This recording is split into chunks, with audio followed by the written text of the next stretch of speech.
Hello everyone. आज हम AIIMS 2013 का एक ऑफ्थैल का क्वेश्चन डिस्कस करेंगे।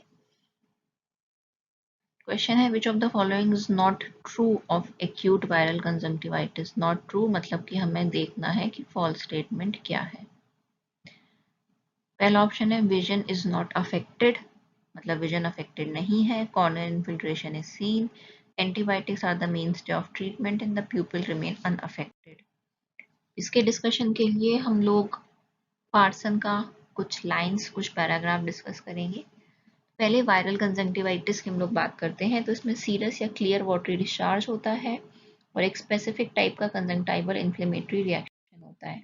अब ये स्पेसिफिक टाइप का कंजंक्टाइवल इन्फ्लेमेटरी रिएक्शन क्या है? ये है फॉलिकुलर कंजंक्टिवाइटिस। ये मोस्ट कॉमनली हर्पीज और एडिनोवायरस में इस टाइप का कंजंक्टाइवल रिएक्शन होता है। फॉलिकुलर कंजंक्टिवाइटिस या तो एक्यूट होगी या फिर सब एक्यूट या क्रॉनिक होगी।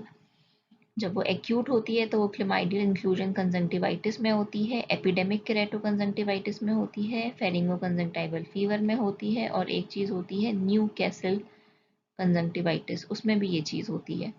सब एक्यूट या क्रॉनिक फॉलिकुलर ड्रग इंड्यूस्ड होती है जैसे कि पाइलोकार्पिन यूजर्स में। उसके अलावा सेकेंडरी टू लोकल लीजन्स में होती है जैसे कि मोलस्कम कंटेजियोसम में होगी, पेडिकुलोसिस में होगी या फिर ट्रेकोमा की वजह से होगी। अब अगला आता है एपिडेमिक केरेटो कंजंक्टिवाइटिस। ये भी वायरल होता है। एपिडेमिक मतलब कि एक एपिडेमिक की तरह फैलता है, हाईली कंटेजियस है। केरेटो कंजंक्टिवाइटिस का मतलब ये होता है कि अब इसमें कॉर्निया का इन्वॉल्वमेंट होगा। एडिनोवायरस के सीरोटाइप 8 और 19 से होती है। ये क्वेश्चन वाला स्टेटमेंट है, इसमें क्वेश्चंस आते हैं। उसके अलावा 3 और 7 से भी होती है लेकिन 8 और 19 सीरोटाइप से ज़्यादा होती है। नेक्स्ट क्वेश्चन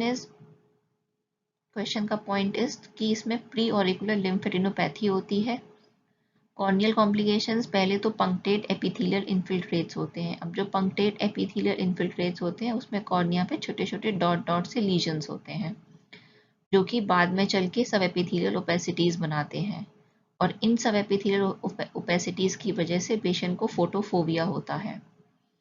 और इसका ट्रीटमेंट क्या है? माइल्ड डीकंजेस्टिव एंड लुब्रिकेंट ड्रॉप्स हम लोग देते हैं और एंटीबायोटिक ड्रॉप्स देंगे। जो एंटीबायोटिक ड्रॉप्स देंगे वो सेकेंडरी बैक्टीरियल इन्फेक्शन को प्रिवेंट करती है। अब सेकेंड तो इससे ये पता चलता है कि antibiotic drops are not the mainstay of treatment. Now coming back to our question, false statement हमें पता करना है। Vision is not affected, this is a true statement. Corneal infiltration is seen, जैसे हमने देख लिया, subepithelial opacities, that is also a true statement. Antibiotics are the mainstay of treatment. Now this is the false statement क्योंकि antibiotics are just to prevent the secondary bacterial infection and the pupil remain unaffected. This is also a true statement. So the answer is C.